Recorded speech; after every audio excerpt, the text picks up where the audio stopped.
Bien le bonjour les amis, on se retrouve pour une nouvelle vidéo d'actualité. Alors aujourd'hui on a un truc assez similaire à l'histoire du chat qui s'est retrouvé à plus de 1000 km. Cette fois-ci il s'agit d'un chien qui a été retrouvé à plus de 1200 km cette fois-ci. Alors on va lire ensemble de quoi il s'agit, qu'est-ce qui s'est passé, comment il s'est retrouvé aussi loin. On va voir, donc l'histoire sera forcément différente du chat. Donc avant de lire cet article, comme toujours, je vous pose toujours trois questions, hein. Je vous le redemanderai à chaque fois, hein. Forcément je le martèle, c'est normal. C'est est-ce que vous êtes pour la conservation, oui ou non? C'est ma première question, hein. La deuxième question que j'ai à vous poser, c'est est-ce que vous êtes pour le bien-être animal, oui ou non? Et enfin, la troisième question, c'est est-ce que vous êtes un bienfaiteur, oui ou non? Alors, si vous m'avez répondu oui à ces trois questions, je vous invite à participer à ma cagnotte pour pouvoir m'aider à agrandir mon élevage conservateur et ainsi sauver un maximum d'espèces animales parce que, comme vous le savez, il y a énormément d'espèces qui sont en danger, certains en danger critique, donc sont vulnérables, etc. Ils risquent de disparaître très prochainement si on ne fait rien. Et pour ça, j'ai besoin de votre aide. Vous avez le pouvoir de m'aider à sauver un maximum d'animaux. Pour ça, c'est très simple. Vous trouvez le lien en description, il suffit de cliquer dessus. Vous trouvez donc sur la page de la cagnotte, vous avez plein d'informations. Le système de la cagnotte, vous pouvez aussi regarder comment ça marche, vous verrez que c'est parfaitement sécuritaire. La personne ne peut pas faire autre chose avec ce qu'elle reçoit, hein, etc. C'est un truc officiel et tout à fait correct. Vous pouvez aussi écrire l'adresse vous avez aussi l'adresse sur le côté droit si vous préférez l'écrire, c'est vous qui voyez. Et après, quand vous êtes dessus, vous avez donc quatre choix. Soit vous faites rien, vous laissez les animaux crever, c'est votre choix. Vous avez le droit, personne ne vous force à quoi que ce soit.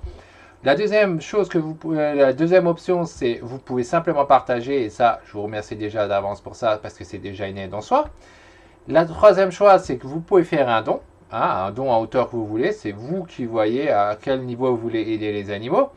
Et la dernière option, qui est forcément l'idéal pour moi et pour les animaux et tout, c'est de partager et faire un don.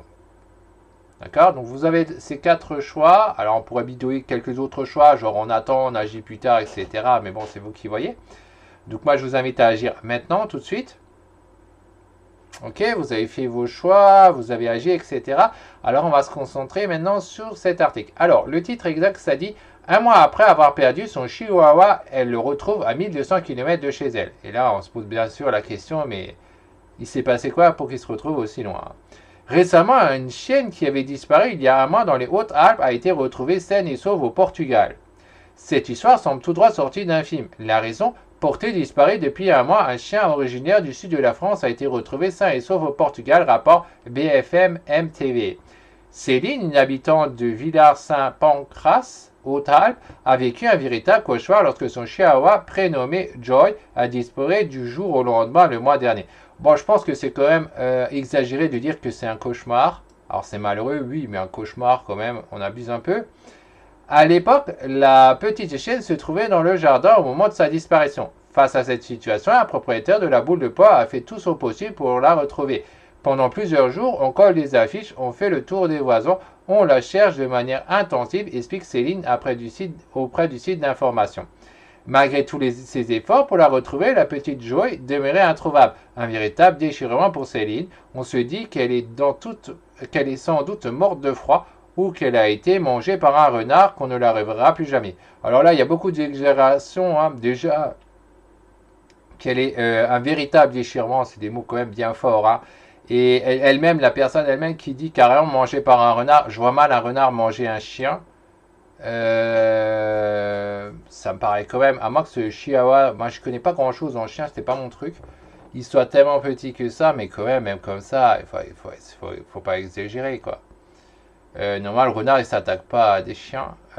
Cette femme était loin de se douter qu'un miracle était sur le point de se produire. Elle retrouve sa chienne grâce à un vétérinaire. Plus tôt ce mois-ci, Céline est tombée des nues après avoir reçu un coup de fil inespéré. La semaine dernière, j'ai reçu un appel d'un vétérinaire de Savoie m'indiquant qu'il a reçu un email d'un vétérinaire portugais ayant enregistré la puce d'un chien m'appartenant. Ça serait mort la maîtresse de Joy.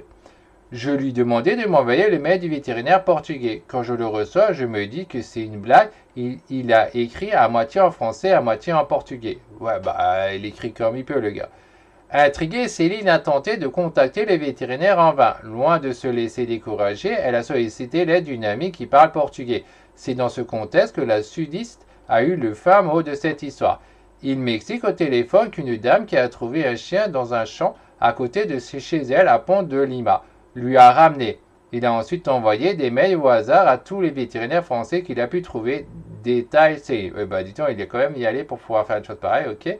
Par chance, la chienne retrouvée par la dame était bel et bien Joy. Ce mercredi 22 mai, Céline va se rendre au Portugal pour la récupérer. Je pensais qu'elle était morte. C'est extraordinaire. Pour le moment, on ignore comment la chienne minuscule s'est retrouvée chez nos voisins ibériques à 1200 km de chez elle. Ah, c'est dommage, on n'a pas la question de comment elle s'est retrouvée aussi loin. Donc voilà pour cette histoire d'Arctique avec ce pauvre chien qui a fait un long voyage. Bon, l'histoire se finit bien, elle est retournée chez elle. Donc voilà, donc pour rappel, si vous voulez m'aider à sauver un maximum d'espèces animales, vous trouvez le lien d'Akanat en description, c'est vous qui voyez, vous pouvez souvenir ou pas, ça dépend si vous sauvez les animaux ou pas.